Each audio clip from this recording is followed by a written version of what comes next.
Welcome. Let's listen to the sound of this Cab Screamer high note tone and the Inferno Distortion pedal. We're gonna hook it up. Here is the input.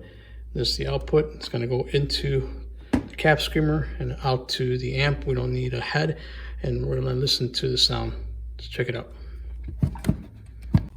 The guitar is now plugged into the Inferno pedal. These are my settings. There's the gain, there's the level right there. There's the tone, and I have it switched to high, and that's going into the Cab Screamer. Here's the resonance.